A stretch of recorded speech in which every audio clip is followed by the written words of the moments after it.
Carla arrived at the farmhouse just after 8 the next morning carrying a thick evidence binder and a portable hard drive. One look at her face told me immediately that whatever they found overnight was serious. She set everything on the kitchen table carefully before speaking. We finally decrypted one of Daniel's archived storage accounts. Richard arrived only minutes later, still wearing his coat from the drive over. The moment he sat down, Carla connected the hard drive to her laptop and opened a folder labeled Project Horizon. "Your son named it," she said flatly. Inside were spreadsheets, scanned documents, property projections, investment diagrams, and voice memos dating back almost 2 years. 2 years. Daniel had been planning financial extraction from my life long before the Maldives trip ever happened. Carla opened the first spreadsheet. My retirement accounts appeared across multiple tabs beside projected timelines for conversion opportunities. Conversion opportunities. That was how my son described stealing from me. But the deeper we looked, the darker everything became. Daniel had created a complete long-term strategy around gradually absorbing my assets while presenting himself publicly as my devoted caretaker. Assisted living projections. Estate transition estimates. Insurance liquidation schedules. Even projected emotional resistance scenarios. One section nearly made me physically ill. Isolation increases compliance probability. Beside it, Daniel listed ways to reduce my outside interactions after Eleanor's death. Encourage fewer long drives. Discourage social activity. Increase dependence on family assistance. Vanessa added notes underneath recommending gentle concern framing, so I would not recognize manipulation directly. Richard removed his glasses slowly while reading. "This is predatory behavioral planning," he said quietly. Carla nodded once. "It gets worse." She opened another folder containing recorded voice memos Daniel made privately for himself. The first few focused on financial logistics. Then one recording changed the room completely. Daniel's voice spoke calmly through the laptop speakers. "Dad still thinks emotionally. That's useful. If I stay patient after Mom's death, eventually everything shifts naturally anyway." I stared at the screen without blinking. Carla continued playing the recording. "Honestly, he doesn't even enjoy the money. He just sits alone in that farmhouse holding onto memories. Meanwhile, we are drowning financially. It's irrational." Then Vanessa's voice entered faintly in the background, laughing softly. "Old people treat survival like a hobby." Carla stopped playback. Nobody spoke for several seconds afterward. Finally Richard broke the silence. "They psychologically dehumanized you first. That's how people justify exploitation at this level." He was right. Daniel and Vanessa reduced me internally from father to obstacle.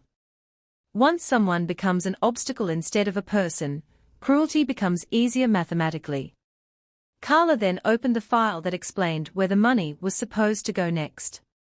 A luxury condominium development in Costa Rica. Daniel had already placed deposits through intermediaries connected to Victor Moreno's network. The Maldives vacation was not the final destination. It was celebration before relocation. They intended leaving permanently within 6 months, Carla explained. New country. New assets. Limited extradition complications for portions of the funds. I leaned back slowly in my chair, absorbing the scale of it. Daniel had not stolen impulsively. He planned an exit strategy from his own family. Richard pointed toward another document on the screen. "What's this?" Carla zoomed in. It was a drafted guardianship consultation outline prepared months earlier. My name appeared at the top. Underneath, Daniel listed possible arguments for claiming I was mentally declining. Social withdrawal after spouse death. Age-related confusion. Financial management concerns. Emotional instability. My hands tightened around the edge of the table. He was preparing to declare me incompetent. Potentially, Carla answered carefully. At minimum, he researched pathways. Suddenly every conversation from the previous year transformed completely in my memory. Daniel insisting I seemed forgetful.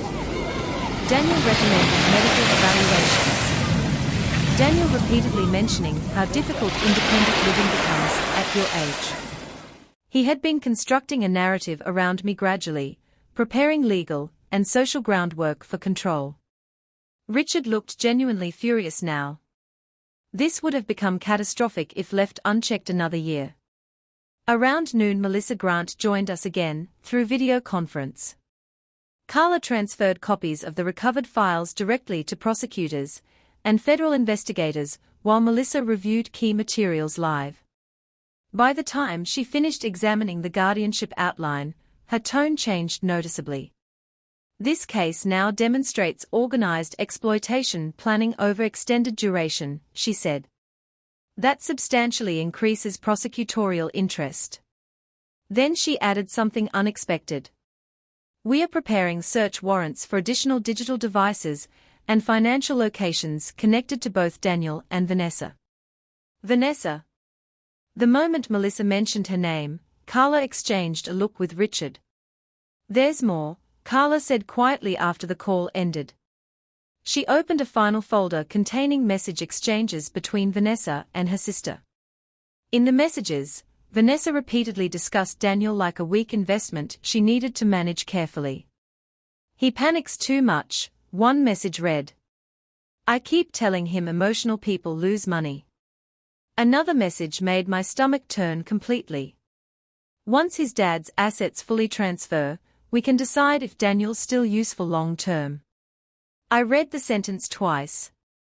Vanessa never loved my son. She loved access.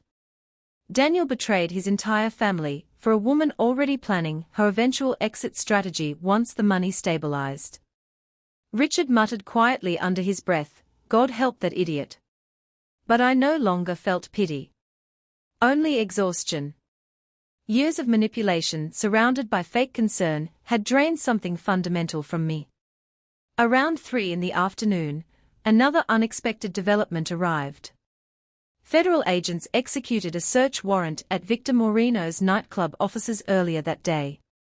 Hidden transaction records recovered during the raid connected Daniel directly to multiple concealed transfers tied to my stolen funds. More importantly, agents found communication proving Daniel knew Victor's operations were potentially illegal before involving himself. Your son crossed from fraud into laundering exposure, Richard explained carefully. That changes sentencing risk dramatically. By evening, local news channels began reporting broader financial investigations connected to Victor Moreno's businesses. Daniel's name had not been released publicly yet, but it was only a matter of time. I stepped outside onto the porch just before sunset, needing air. The fields behind the farmhouse moved quietly beneath warm wind while distant thunder rolled somewhere far beyond town. Eleanor loved storms. She used to sit on this same porch counting seconds between lightning and thunder while Daniel played in the yard as a child. For a moment I allowed myself to remember that version of him again before reality returned. A car approached slowly down the gravel road. Black sedan. Tinted windows.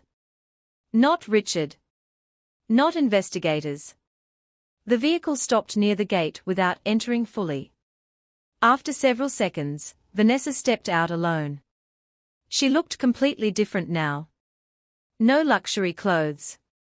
No confident posture. No social media smile. Just exhaustion and fear wrapped inside someone finally realizing consequences cannot be filtered away online. She raised both hands slightly so I could see she carried nothing.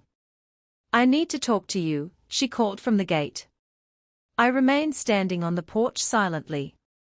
Please, she added. You don't understand how bad this is becoming. I almost told her to leave immediately. But something in her expression stopped me.